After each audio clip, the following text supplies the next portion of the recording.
Future Vision Study Center, Salem. எங்களோட videos உங்களுக்கு பிடிச்சிருந்தா லைக் பண்ணுங்க, ஷேர் பண்ணுங்க, கமெண்ட் பண்ணுங்க. மறந்துடாம சப்ஸ்கிரைப் பண்ணிட்டு கூடவே இருக்க பெல் ஐகானை கிளிக் பண்ணிடுங்க. ஸோ தட் எங்களோட வீடியோஸ் உங்களுக்கு மிஸ் ஆகாமல் வந்துட்டே இருக்கும். ஸோ இன்றைக்கி நம்ம பார்க்க போகிற யூனிட் வந்து உங்களுக்கு யூனிட் 8 மெக்கானிக்ஸ். ஓகேங்களா? ஸோ உங்களுக்கு எல்லா யூனிட்டுமே நம்மளோட பிஎஸ்சி மேக்ஸை பேஸ் பண்ண எல்லா சாப்டர்ஸுமே ஃபுல்லாக உங்களுக்கு ஒரிஜினல் மேத்தமெட்டிக்ஸாக இருக்கும். பட் இது மட்டும் உங்களுக்கு ஃபிசிக்ஸ் ஓரியன்டாக இருக்கும். நம்ம இந்த யூனிட் ஃபுல்லாகவே நம்ம படிக்கும் போது எல்லாமே நமக்கு ஃபிசிக்ஸ் படிக்கிற மாதிரியே இருக்கும். ஓகேங்களா? ஸோ அப்படியே நம்ம சயின்ஸுக்கு ட்ரான்ஸ்ஃபர் ஆகிற மாதிரி இருக்கும். ஓகே, இது ஒரு ரிலாக்ஸாக படிக்கலாம். மெக்கானிக்ஸ் டாபிக் அப்படின்றது உங்களுக்கு என்ன எப்படி கொஷின் கேட்பாங்க அப்படின்னா ஃபஸ்ட்டே நான் சொல்லிடுறேன். இதில் வந்து மெக்கானிக்ஸில் ஒரு டிஃபிகல்ட்டான கொஷின்ஸ் கேட்பாங்க. அதாவது ஒரு கொஷினை கொடுத்துட்டு அதிலிருந்து மாறுதலாக எதை கேட்பாங்க அப்படின்றதெல்லாம் கிடையவே கிடையாது. புக்கில் என்ன இருக்கோ டிட்டோ அப்படியே தான் அதில் உள்ள கொஷின்ஸ் தான் கேட்பாங்க. ஒரு ட்ரிக்கியாக கொஷின் கேட்கலாம் அப்படின்ற மாதிரி இந்த யூனிட்டில் கிடையாது. ஸோ இது வரைக்கும் மெக்கானிக்ஸ் அப்படின்றது பாலிடெக்னிக் டிஆர்பிலையும் மெக்கானிக்ஸ் இருக்குது. ஸோ உங்களுக்கு டிஆர்பி அப்படிங்கும் போது மெக்கானிக்ஸ் யூனிட் எந்த சாப்டர்லாம் வருதோ, எந்த எக்ஸாமுக்கெலாம் வருதோ அதில் எல்லாமே டைரக்ட் கொஷின் புக்கில் உள்ள கொஷின்ஸாக தான் கேட்டிருக்காங்க. உங்களுக்கு பார்க்க போனால் ஃபுல்லாக ஃபிசிக்ஸ் சயின்ஸ் படிக்கிற மாதிரி ஃபிசிக்ஸ் படிக்கிற மாதிரியே தான் ஃபீல் ஆகும். ஃபுல்லாகவே ஃபிசிக்ஸ் தான். ஸோ மேக்ஸ் இல்லைனா எதுவுமே இல்லை. So physics is also depends on maths தான். சயின்ஸ் வந்து டிபெண்ட்ஸ் ஆன் மேக்ஸ் தான். ஸோ உங்களுக்கு இந்த மெக்கானிக்ஸ் வந்து படிக்கிறது ஃபுல்லாக ஃபிசிக்ஸ் படிக்கிற மாதிரி இருக்கும். ஆனால் இதில் நீங்கள் ஒன்றும் ஒரி பண்ணிக்க வேணாம். ஏன்னா இதில் கொஷின் எல்லாமே உங்களுக்கு டைரக்ட் கொஷினாக தான் கேட்பாங்க. ஒரு டெஃபினேஷன் அப்படின்னா அந்த டெஃபினேஷனை கொடுத்துட்டு அது எதுக்கான டெஃபினேஷன் அப்படின்னு டைரெக்டாக கொஷின் கேட்பாங்க. ஒரு டெரிவேஷன் கொடுத்துருந்தா ஒரு டெரிவேஷன் அப்படின்னாலும் அந்த டெரிவேஷன் ஃபுல்லாகவே டைரெக்டாக அந்த டெரிவேஷனுக்கான என்ன கொஷினோ அதை அப்படியே டைரெக்டாக கேட்பாங்க. சின்ன சின்ன ஃபார்முலாஸ்லாம் இருக்கும். இதில் டெரிவேஷன் வித் ஃபார்முலாஸு நொட்டேஷன்ஸ்லாம் நிறைய இதில் நம்ம தெரிஞ்சிக்க வேண்டியது இருக்கும். அதாவது மெக்கானிக்ஸ் ஃபிசிக்ஸ் இன்ட்ரெஸ்டடாக இருக்கவங்க, ஃபிசிக்ஸ் எல்லாம் படித்து மறக்காமல் வச்சுருக்கவங்களுக்கு இந்த டாபிக் வந்து படிக்கும் போது அப்படியே ஸ்மூத்தாக போகும். பட் இது வரைக்கும் நம்ம ஃபிசிக்ஸையே படித்ததெல்லாம் மறந்துட்டோம் அப்படின்னா ஒன்ஸ் நீங்கள் ஃபிசிக்ஸை படிங்க. ஃபிசிக்ஸில் உள்ள பேசிக்கான விஷயத்தை மட்டும் நம்ம கோத்ரூ பண்ணிவிட்டு இந்த டாபிக் உள்ளே வந்தோம் அப்படின்னா உங்களுக்கு ஈஸியாக இருக்கும், நல்லா ஸ்மூத்தாக போகும். ஓகேங்களா? ஸோ இதில் மெக்கானிக்ஸ்ன்னு நம்ம போகிறதுக்கு முன்னாடி நம்ம ஆல்ரெடி படித்த நமக்கு தெரிஞ்சதை ஸ்கேலார் வெக்டர்லாம் நம்ம படிச்சிருப்போம். ஸோ ஸ்கேலார்னா என்ன, வெக்டர்னா என்ன, ஸோ அதிலிருந்து தான் பிகினே ஆகும். ஸோ ஸ்கேலார் அப்படின்றது ஒன்றும் இல்லை, ஒரு மேக்னிடியூட் வேல்யூ தான் நம்ம ஸ்கேலார்னு சொல்லுவோம். ஃபார் எக்ஸாம்பிள் நம்மளோட வெயிட். ஓகேங்களா?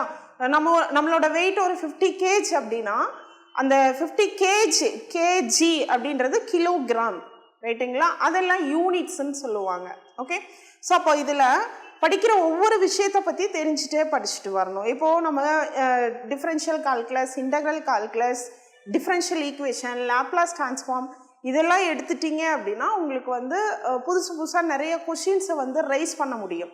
ஆனால் மெக்கானிக்ஸில் பொறுத்த வரைக்கும் இருக்க உண்மையான சயின்ஸ் என்னவோ அதை தான் நம்ம படிக்க போகிறோம். ஸோ அப்போ இருக்க விஷயத்தை மட்டும்தான் அவங்க கேட்பாங்க. புதுசாக எதுவும் மாற்றி கேட்குறதுக்கு சான்சஸ் கிடையாது. மேக்ஸிமம் இருக்கிற புக்கில் உள்ள விஷயங்கள் தான் கேட்பாங்க. சம்ஸ்ன்னு இதில் ப்ராப்ளம்ஸ்னு ஒர்க் அவுட் பண்ணும் போது நிறைய ப்ராப்ளம்ஸ், ஒரு சில ப்ராப்ளம்ஸ் கேட்குறதுக்கு வாய்ப்பு இருக்குது.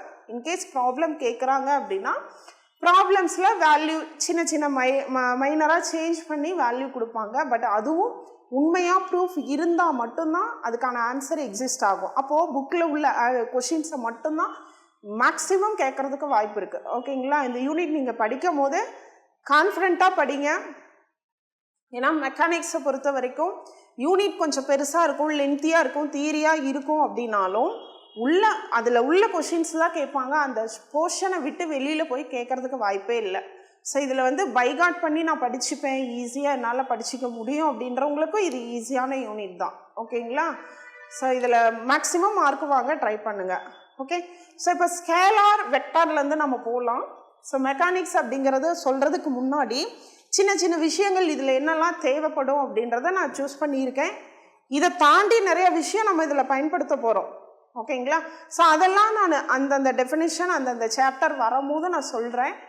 ஸோ இதில் விட்டு போனதெல்லாம் நம்ம அந்தந்த யூனிட் அந்தந்த டெஃபினேஷன் படிக்கும் போது அந்த ஸ்டேட்மெண்ட் படிக்கும் போது அந்த ப்ராப்ளம் பார்க்கும் போதெல்லாம் அதில் தான் நம்ம இதை சொல்லாமல் முன்னாடியே சொல்லாமல் விட்டுட்டோம் அப்படின்னா அப்படியே 1 by 1 நான் சொல்லிட்டு வரேன்.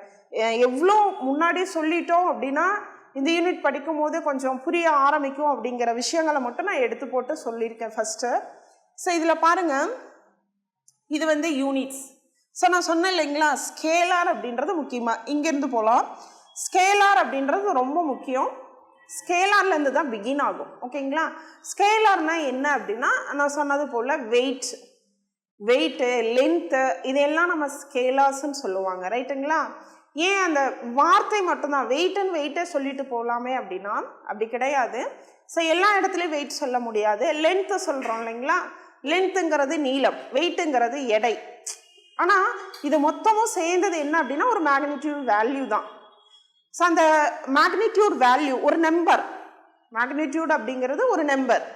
இப்போ ஃபார் எக்ஸாம்பிள் 50 kg அப்படின்றது 50 கிலோ இருக்காங்க அப்படின்னா ஒருத்தவங்க அது வந்து ஸ்கேலார் குவான்டிட்டி அப்படின்னு சொல்லுவாங்க. ரைட்டுங்களா? எண்ணளவு மட்டும் வச்சிருக்கிறதுக்கு பேர் தான் ஸ்கேலார்ஸ். ஓகே, ஸோ லென்த் அப்படின்னா இங்கேருந்து 1 மீட்டர் அப்படின்ற போது 1 மீட்டர் டிஸ்டன்ஸ் அப்படின்னா அந்த டிஸ்டன்ஸை டினோட் பண்ணுறது லென்த்து. அந்த லென்த்தை வந்து நம்ம என்னன்னு சொல்லலாம்னா ஸ்கேலார் குவான்டிட்டியில் மட்டும்தான் சொல்ல முடியும். ஓகேங்களா? எண்ணளவு மட்டும் வச்சிருக்க ஒரு கவுண்டிங் எண்ணளவு அப்படின்னா கவுண்டிங்கில் சொல்லுவோம் இல்லைங்களா, அதை தான் நம்ம ஸ்கேலான்னு சொல்லுவோம்.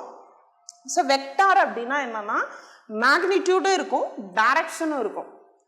ஃபார் எக்ஸாம்பிள் இப்போ இங்கேருந்து நம்ம ஒரு 1 கிலோமீட்டர் போயிட்டு ரிட்டன் நார்த்தில் போயிட்டு 1 கிலோமீட்டர் நான் இருக்க இடத்துல இருந்து 1 கிலோமீட்டர் நார்த் சைடில் போகிறேன் அப்படின்னா நான் 1 கிலோமீட்டர் ட்ராவல் பண்ணுறேன். ஸோ அப்போ எனக்கு எண்ணளவு வந்து 1 கிலோமீட்டர். அது கூடவே என்ன டைரக்ஷனில் நான் என்னுடைய என்ன டைரக்ஷனில் நான் மூவ் ஆகிறேன் அப்படின்னா நார்த் சைடில் மூவ் ஆகிறேன். ஓகேங்களா? ஸோ அப்போ அதாவது எண் மதிப்பை மட்டும் நம்ம பேசுகிறோம் அப்படின்னா அதுக்கு பேர் ஸ்கேலரு. எண் மதிப்பு கூட நம்ம ஒரு டைரக்ஷன் சொல்கிறோம் அப்படின்னா டைரக்ஷன் வருது அப்படின்னா கண்டிப்பாக அங்கே ஒரு மூவ்மெண்ட் ஆகுது. ஒரு பொருள் ஒரு இடத்துலேருந்து இன்னொரு இடத்துக்கு நகருது இல்லைங்களா? அப்போ ஒரு பொருள் ஒரு இடத்துலேருந்து கண்டிப்பாக இன்னொரு இடத்துக்கு நகருது அப்படின்னா கண்டிப்பாக அதுக்கு ஒரு திசை இருக்கும், ஒரு டைரக்ஷன் இருக்கும். ஓகேங்களா? அப்போ டைரக்ஷன் கூடவே கண்டிப்பாக ஒரு எண்ணளவும் சேர்ந்து வரும். ரைட்? ஸோ மேக்னிடியூடும் இருக்கும், டைரக்ஷனும் இருக்கும் அப்படின்னா அதை தான் நம்ம வெக்டர்னு டினோட் பண்ணுவோம். ஸோ வெக்டர்னு சொல்லுவோம். வெக்டரை எப்படி டினோட் பண்ணுவாங்கன்னா ஸோ இந்த சிம்பிளில் டினோட் பண்ணுவாங்க. ஓகேங்களா? ரைட். நெக்ஸ்ட்டு மாஸ் அப்படின்னா நிறை. ஒரு பொருளினுடைய எடை நிறை சொல்கிறோம் இல்லைங்களா, குவான்டிடேட்டிவ் மெஷர். இப்போ ஒரு பால் எடுத்துக்கிறீங்க, பால் ஃபுல், அதாவது ஒரு கிரிக்கெட் பால் எடுத்துட்டீங்க அப்படின்னா இந்த கிரிக்கெட் பாலோட வெயிட், அப்போ அந்த டோட்டல் அந்த பாலோட வெயிட்டை நம்ம சொல்கிறோம் இல்லைங்களா, அதை தான் நம்ம என்னன்னு சொல்லுவோம்னா அந்த வேல்யூ, அந்த மெஷர்மெண்ட்டை தான் நம்ம என்னன்னு சொல்லுவோம்னா mass. Okay. So next density அப்படின்னா அடர்த்தி. இப்போது ஒரு பொருளோட வெயிட்டை சொல்கிறது மாஸ் அப்படின்னா அந்த பொருளுக்குள்ள எவ்வளோ அளவு கொள்ளளவு நம்மளால் நிரப்ப முடியும். ஃபார் எக்ஸாம்பிள் ஒரு கோன் எடுத்துட்டீங்கன்னு வச்சுக்கோங்களேன், கோனோட வால்யூம் அதுக்குள்ளே எவ்வளோ நம்மளால் நிரப்ப முடியும், அப்போ அது எவ்வளோ அடர்த்தி உள்ள அதுக்குள்ளே எவ்வளோ நம்மளால் வச்சு ஒரு பொருளை வந்து இந்த ஷேப்புக்குள்ளே ஒரு திங்ஸ், அதாவது ஏதாவது ஒரு குவான்டிட்டியை உள்ளே வந்து நம்மளால் ஃபில் பண்ண முடியும். அந்த ஃபில்லிங் இருக்கு இல்லைங்களா, அந்த அளவை தான் நம்ம என்னன்னு சொல்கிறோம்னா டென்சிட்டி அப்படின்னு சொல்கிறோம். ஸோ மாஸுக்கும் டென்சிட்டிக்கும் வித்தியாசம் என்ன அப்படின்றது உங்களுக்கு புரிஞ்சிருக்கும்னு நினைக்கிறேன். So mass of a unit volume. So ஒரு பொருள், அதாவது ஒரு 3 டைமென்ஷனில் உள்ள ஒரு பொருளில் உள்ள அடர்த்தி, அப்போ அதனுடைய வால்யூமினுடைய எடை எவ்வளோ இருக்கும் அப்படிங்கிறத சொல்கிறது தான் density. Okay. So next velocity அப்படின்னா ஒன்றும் இல்லை, நம்ம ரேட் ஆஃப் டிஸ்பிளேஸ்மெண்ட்டுன்னு சொல்லுவாங்க. ரைட்டுங்களா? வெலாசிட்டி அப்படின்றது rate of displacement. That means இப்போது டிஸ்டன்ஸ் எஸ்ன்னு இருக்குன்னு வச்சுக்கோங்களேன், இதனுடைய சேஞ்சஸ் எப்படி சேஞ்ச் ஆகும் அப்படின்னா d/dt. ஸோ இதுதான் ds/dt தான் நம்ம காலங்காலமாக படிச்சுட்ருக்கோம் வெலாசிட்டி v வெக்டர் அப்படின்னு. ஓகேங்களா? ஸோ அது ஒன்றும் இல்லைங்க, ஒரு டிஸ்டன்ஸை நான் முன்ன சொன்னது போலவே 1 கிலோமீட்டரை நான் ட்ராவல் பண்ணுறேன். ஓகே, ஸோ 1 கிலோமீட்டர் நான் ட்ராவல் பண்ணுறேன் அப்படின்னா அந்த எஸ் வந்து எது டினோட் பண்ணுது அப்படின்னா டிஸ்டன்ஸை டினோட் பண்ணுது. ஸோ நான் இங்கேருந்து 1 கிலோமீட்டர் நான் ட்ராவல் பண்ணுறேன் அப்படின்னா எனக்கு இங்கேருந்து அங்கே 1 கிலோமீட்டர் டிஸ்டன்ஸு எஸ். ஸோ நான் கண்டிப்பாக ட்ராவல் பண்ணுறேன் அப்படின்னா எனக்கு மினிமம் ஒரு 10 மினிட்ஸ் ஆகுது. நான் வாக்கிங்கில் போனேன் அப்படின்னா எனக்கு ஒரு மினிமம் 10 மினிட்ஸ் ஆகுது எடுத்துக்கும் இல்லைங்களா? ஸோ அப்போ நான் அந்த டிஸ்டன்ஸை ஒரு பர்டிகுலர் டைமில் நம்ம கடந்து போகிறோம் இல்லைங்களா? கண்டிப்பாக ஒரு திசையை நோக்கி தானே போவோம், நார்த் ஆர் ஈஸ்ட் அல்லது வெஸ்ட் சைடு ஏதாவது ஒரு திசையில் நம்ம வந்து வாக் பண்ணுவோம், ரைட்? அதை 1 கிலோமீட்டரை ஒரு 10 நிமிஷத்துக்குள்ளே நம்ம கடந்து போகிறோம் அப்படின்ற அந்த வேல்யூவை தான் என்னன்னு சொல்கிறாங்கன்னா திசை வேகம். ஓகேங்களா? Okay, next acceleration. ஸோ இது வந்து ரேட் ஆஃப் டிஸ்பிளேஸ்மெண்ட் இங்கே எழுதியிருக்கேன், இதுதான் ஒரிஜினலாக சொல்லுவோம். இன்னொரு மாதிரி சொல்கிறோம் அப்படின்னா direction of the movement of a body or object, பொருள், ஒரு பொருள் அல்லது ஒரு உருவம் அப்படின்னு சொல்லலாம். ஓகேங்களா? ஸோ நான் அதுதான் இப்போ எக்ஸாம்பிளில் உங்களுக்கு சொன்னது போல தான், ஒரு இடத்துல இருந்து நம்ம இன்னொரு இடத்துக்கு மூவ் ஆகிறோம், அதனுடைய டைரக்ஷன் எவ்வளோ டைமில் நம்ம போயிட்டு வர முடியும் அப்படிங்கிற அந்த ரேட் ஆஃப் சேஞ்ச் தான் நம்ம என்னன்னு சொல்கிறோன்னா வெலாசிட்டி. ஆக்சிலரேஷன் அப்படின்னா பொதுவாகவே நம்ம ஆக்சிலரேஷன் ஏ வெக்டர்னு படிப்போம். ஓகேங்களா? ஏ வெக்டர் அப்படின்றது வெலாசிட்டியினுடைய ரேட் ஆஃப் சேஞ்சுன்னு நம்ம படிச்சிருப்போம். ஸோ அந்த வெலாசிட்டி இருக்கு இல்லைங்களா, வி வெக்டர், அதனுடைய ஒரு பர்டிகுலர் டைமை பொறுத்து அதோடைய ரேட் ஆஃப் சேஞ்சு தான் நம்ம ஆக்சிலரேஷன் சொல்லுவோம். டிவி பை டிடின்னு படிச்சிருப்போம், ரைட்? ஸோ இப்போது ஆக்சிலரேஷன் அப்படின்றது rate at which velocity changes with time, ஒரு பர்டிகுலர் டைமில் அந்த வெலாசிட்டி அகெயின் வந்து நமக்கு எவ்வளோ ரேட் ஆஃப் சேஞ்ச் நடக்குதோ அதை தான் நம்ம என்னன்னு சொல்லுவோம்னா ஆக்சிலரேஷன். ஓகே, மூமெண்டம் அப்படின்னா உந்தம். ஓகேங்களா? தமிழில் உந்தம், இது வந்து முடுக்கம் படிச்சிருப்போம், இது வெலாசிட்டி திசை வேகம்னு படிச்சிருப்போம், டென்சிட்டினா அடர்த்தி, மாஸ்னா நிறை, வெக்டருக்கு வெக்டர்னு தான் சொல்லுவாங்க, ஸ்கேலார்னா எண்ணளவு. ஓகே, ஸோ மூமெண்டம் அப்படின்னா quantity of motion of the body. ஒன்றும் இல்லை, இப்போ quantity of motion of the body அப்படின்னா நீங்கள் வந்து ஒரு பொருள் வந்து நம்ம ஒரு ப்ரெஷ் கொடுக்கும் போது அது மூவ் ஆகுது இல்லைங்களா, அதனுடைய குவான்டிட்டி என்னங்கிறத கால்குலேட் பண்ணுறது தான் மூமெண்டம். ஓகே, ரியாக்ஷன் அப்படின்னா ஒன்றும் இல்லை, நம்ம ரெகுலராகவே நம்ம யூஸ் பண்ணுற வேர்டு தான் ரியாக்ஷன்னா இப்போது இங்கே நான் என்ன சொல்லியிருக்கேன்னா third Newton's law of motion, அதாவது தேர்டு நியூட்டன்ஸ் லாவில் என்ன சொல்லியிருக்காங்க, ஒவ்வொரு வினைக்கும் ஒரு எதிர்வினை இருக்குன்னு நம்ம சொல்கிறோம் இல்லைங்களா, அதுதான் ரியாக்ஷன். நான் இந்த மார்க்கரை நான் கீழே போட்டேன் அப்படின்னா இது ஒரு ரியாக்ட் ஆகும். ஓகேங்களா? சரி, இப்போ இந்த கை மேலே இந்த பேனாவை வைக்கிறேன்னா இங்கே ஒரு ரியாக்ஷன் நடக்கும். ஸோ அது அதாவது கண்ணுக்கு தெரிகிற மாதிரி நடக்கலாம், தெரியாத மாதிரி நடக்கும். ஓகேங்களா?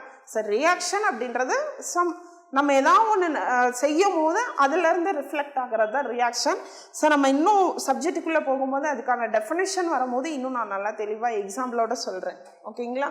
ஸோ இதெல்லாம் பேசிக்காக நமக்கு தெரிஞ்சிக்க வேண்டிய வேர்ட்ஸு, ரைட்? ஸோ இதில் யூனிட்ஸ் அப்படின்னா என்னென்னா அலகுகள்னு சொல்லுவோம், டினோட் பண்ணுவோம். எப்படின்னா 50 கிலோகிராம், அந்த கிலோகிராம் அப்படின்றது எப்படி அது காலங்காலமாக நமக்கு சொல்லியிருக்காங்க, எடையை வந்து கிலோகிராம் கிராமில் தான் சொல்லணும்னு சொல்லியிருக்காங்க இல்லைங்களா? ஸோ அந்த மாதிரி லென்த்தை மீட்டர், சென்டிமீட்டர் அந்த மாதிரி டிஃபைன் பண்ணுவோம். அதே போல் டைம் எப்படி சொல்லலாம், செகண்டு, மினிட்ஸு, ஹவர்னு கால்குலேட் பண்ணுறோம் இல்லைங்களா, இதெல்லாம் தான் யூனிட்ஸு. ஸோ இந்த யூனிட் பேசிக்காகவே நமக்கு லைஃப்பில் நம்ம நிறைய யூஸ் பண்ணிகிட்டு இருக்கிறது தான். ஸோ நான் அதை தாண்டி நம்ம சப்ஜெக்டில் என்ன மாதிரி யூனிட்ஸ் இருக்குது, என்ன டைப் ஆஃப் யூனிட்ஸ் இருக்குங்கிறத நான் உங்களுக்கு சொல்லியிருக்கேன். லென்த்து, டைமு, மாசுக்கு எல்லாமே நம்ம எப்படியெல்லாம் யூனிட் சொல்லலாம், அது என்னென்ன டைப்பில் இருக்குது அப்படின்னா m.k.s யூனிட்ஸ்னால் ஒன்றும் இல்லை, மீட்டர், கிலோகிராம், செகண்ட் சிஸ்டத்தில் சொல்லக்கூடிய யூனிட்ஸ். ஓகே, ஸோ இதை தெரிஞ்சு வச்சுக்கலாம். இன்கேஸ் ஏதாவது ஒரு ப்ராப்ளம் நம்ம கால்குலேட் ஒர்க் அவுட் பண்ணுறோம் அப்படின்னா, ஸோ இப்போது கிலோகிராம் பர் செகண்டில் கொடுக்குறாங்க அப்படின்னா அதை கிராம் பர் செகண்டாக மாற்றுறோம் அப்படின்னா உங்களுக்கு வந்து எம்கேஎஸ் யூனிட்ல இருந்து சிஜிஎஸ் யூனிட்டாக சேஞ்ச் பண்ணுங்கன்னு சொல்லும் போது அந்த இடத்துல நமக்கு இந்த வேர்டு தெரியாமல் போயிடக்கூடாது. ஸோ அதுக்காக தான் நான் சொல்லியிருக்கேன். ஸோ இதில் எம்கேஎஸ் அப்படின்னா மீட்டர், கிலோகிராம், செகண்ட் சிஸ்டம். சிஜிஎஸ்னா சென்டிமீட்டர் கிராம்ஸ் செகண்ட் சிஸ்டம். ஓகேங்களா? எஃபிஎஸ் அப்படின்னா ஃபுட் பவுண்ட் செகண்ட் சிஸ்டம். இதெல்லாம் இது வந்து அமெரிக்கன், பிரிட்டிஷ் அந்த மாதிரி, அதாவது அந்த அந்த அந்தந்த நாட்டில் உள்ள யூனிட்ஸ். ஸோ அவங்க புக்கு எழுதும் போது இந்த மாதிரி டிஃபைன் பண்ணியிருக்காங்க. ஸோ நமக்கு அவ்வளோ நமக்கு தேவையில்லை. நம்ம இந்த யூனிட்ஸை என்ன மாதிரி எல்லாம் டினோட் பண்ணுறாங்க அப்படிங்கிற, என்ன டைப் ஆஃப் யூனிட்ஸில் இருக்குது அப்படிங்கிறதுக்காக நான் உங்களுக்கு சொல்லியிருக்கேன். ஓகேங்களா? ஸோ லென்த்துனா மீட்டர், செகண்ட், கிலோகிராமில் சொல்கிறோம். எம்கேஎஸ் யூனிட்டாக இருந்தால், சிஜிஎஸ் யூனிட்டாக இருந்தால் சென்டிமீட்டர் செகண்ட் கிராம் சொல்கிறோம். இது வந்து லென்த்துக்கானது மீட்டர், டைமுக்கானது செகண்டு, மாஸுக்கானது கிலோகிராம். ஓகே, இது வந்து கிராமில் சொல்கிறாங்க சிஜிஎஸில். எஃபிபிஎஸ்னா ஃபுட் செகண்ட் பவுண்டு, பவுண்டை வந்து ஐபின்னு டினோட் பண்ணுறாங்க. ஓகே, ஸோ இது ஜஸ்ட்டு நம்ம தெரிஞ்சுக்க வேண்டிய விஷயங்கள் தான். ஸோ மெக்கானிக்ஸ் அப்படின்ற டாபிக் உள்ள நம்ம போகலாம். ஸோ மெக்கானிக்ஸ் அப்படின்னா ஒன்றும் இல்லை, இயக்கவியல் அப்படின்னு தமிழில் சொல்லுவாங்க. ஓகேங்களா? ஸோ இப்போ மெக்கானிக்ஸ் அப்படின்றது என்னென்னா effects of forces on material bodies. அதாவது ஒன்றும் இல்லை, ஒரு பொருள் மேலே நம்ம ஒரு ஃபோர்ஸ் கொடுக்கும் போது அதனுடைய எஃபெக்ட் என்னவோ அதுதான் நம்ம இயக்கவியல், மெக்கானிக்ஸ் அப்படின்றத நம்ம படிக்க போகிறோம் அப்படின்றாங்க. Under the influence of forces a body may be in motion or rest. So இதில் என்ன சொல்லியிருக்காங்கன்னா, மெக்கானிக்ஸ் அப்படின்றது ஓவரால் சொல்கிற விஷயம் என்னென்னா, ஒரு பொருள் வந்து இயக்க நிலையிலையோ அல்லது ஒரு பொருள் வந்து ஓய்வு நிலையிலையோ இருக்கும் போது நம்ம வந்து அதுக்கு ஒரு ஃபோர்ஸ் கொடுக்குறீங்கன்னு வச்சுக்கோங்களேன். அந்த ஃபோர்ஸ் கொடுக்குறீங்கன்னா அந்த ஃபோர்ஸ் கொடுக்கும் போது அந்த பொருள் மூவ் ஆகலாம், இல்லை அந்த பொருள் நம்ம கொடுக்குற ஃபோர்ஸை விட அதிகமான உள்ள பொருளாக இருந்தது அப்படின்னா அது மூவ் ஆகாமல் இருக்கும். ஓகேங்களா? நம்ம கொடுக்குற ஃபோர்ஸை பொறுத்து தான் அந்த பொருள் மூவ் ஆகுமா ஆகாதான்னு சொல்ல முடியும். ஓகே, ஸோ அதுதான் நம்ம மெக்கானிக்ஸில் படிக்க போகிறோம். இதில் ரெண்டு டைப் இருக்குது நம்ம சிலபஸில். ஒன்று வந்து ஸ்டாட்டிக்ஸ், இன்னொன்று வந்து டைனமிக்ஸ். ஸ்டாட்டிக்ஸ்னால் தமிழில் என்ன சொல்லுவாங்கன்னா நிலையியல் அப்படின்னு சொல்லுவாங்க. டைனமிக்ஸ் அப்படின்னா இயக்கவியல் அப்படின்னு சொல்லுவாங்க. ஓகே, ஸோ டைனமிக்ஸில் இன்னொரு பார்ட் இருக்குது, ஸோ கைனமெட்டிக்ஸ் அப்படின்னு சொல்லுவோம். ஸோ ஜஸ்ட் அதெல்லாம் என்னன்னு நம்ம தெரிஞ்சுட்டு அதுக்கப்புறம் நம்மளோட டெஃபினேஷன் சிலபஸ்க்குள்ளே நம்ம போயிடலாம். ஸோ ஸ்டாட்டிக்ஸ் அப்படின்னா என்னென்னா, ஸோ அந்த ஸ்டாட்டிக்ஸ்குள்ளே என்ன படிக்க போகிறோம் அப்படின்னா lack of motion under given forces. அதாவது நீங்கள் ஒரு ஃபோர்ஸ் கொடுக்கும் போது அந்த பொருளினுடைய நிலைத்தன்மை எப்படி இருக்குது அப்படிங்கிறத படிக்கிறது தான் ஸ்டாட்டிக்ஸ். டைனமிக்ஸ் அப்படின்னா motion of particles or bodies. Particle சொல்லுவோம், பாடிஸ்னு சொல்லுவோம், ஆப்ஜெக்ட்னு சொல்லுவோம். இதெல்லாம் ஒரு பொருள் இருக்குது அப்படிங்கிறத குறிக்கிறது தான் அது. Okay, so under the influence of forces. நீங்கள் ஒரு பொருளுக்கோ அல்லது ஒரு பாடிக்கோ ஒரு ஆப்ஜெக்ட்டுக்கோ ஒரு ஃபோர்ஸ் கொடுக்கும் போது அதாவது அது நகரக்கூடிய அந்த விஷயங்களை பற்றி, அது இயக்கமாகுது இல்லைங்களா, மூவ் ஆகும் இல்லைங்களா. ஜஸ்ட்டு ஒரு ஃபோர்ஸ் கொடுக்குறீங்கன்னா கொஞ்சமாவது லிட்டிலாவது மூவ் ஆகும். அப்படி எதுவுமே ஆகாமல் இருக்கும் போது நம்ம ஃபோர்ஸு நம்ம கொடுக்குறோம், ஆனால் மூமெண்ட்டே இல்லை, அது ரெஸ்ட்டில் இருக்குது, அதை பற்றி படிக்கிறது தான் ஸ்டாட்டிக்ஸு. பட் அது மோஷன் ஆகுது, நகருது அப்படின்னு சொல்கிறோம் இல்லைங்களா. ஸோ நகரும் போது என்னென்னலாம் நடக்கும் அப்படிங்கிறத பற்றி படிக்கிறது தான் டைனமிக்ஸ். டைனமிக்ஸினுடைய ஒரு கைனமெட்டிக்ஸ்னு ஒரு பார்ட் இருக்குது. அந்த கைனமெட்டிக்ஸ் அப்படிங்கிறது aspect of dynamics which deals with the motion without a reference to the forces producing it. அதாவது என்ன ஃபோர்ஸ்னால இந்த பொருள் மூவ் ஆகுது அப்படிங்கிறத பற்றி ரெஃபர் பண்ணாமலே படிக்கிறதுக்கு பேர் தான் கைனமெட்டிக்ஸ். அங்கே ஃபோர்ஸை வந்து ரெஃபர் பண்ணியிருக்க மாட்டாங்க. பட் இங்கே டைனமிக்ஸில் இந்தந்த ஃபோர்ஸ் கொடுக்கறதுனால இந்த மாதிரியெல்லாம் நடக்குது அப்படின்னு படிக்கிறது தான் டைனமிக்ஸ். டிஎன்பிஎஸ்சி, டெட் நியமன தேர்வு, PC, SI, TRB, agri, forest, railway போன்ற அனைத்து போட்டித் தேர்வுகளுக்கும் நேரடி மற்றும் ஆன்லைன் வகுப்புகள் ஆரம்பம். அனைத்து போட்டித் தேர்வுகளுக்கும் ஸ்டடி மெட்டீரியல் கிடைக்கும். நேரடி மற்றும் போஸ்டல் டெஸ்ட் பேட்ச் வசதியும் உண்டு. தொடர்புக்கு future vision study centre, Salem. Contact 9042030163. Future Vision Study Center, SKS Hospital Road, opposite to Hotel Lakshmi Prakash, near New Bus Stand, Salem. Cell 90420 30163.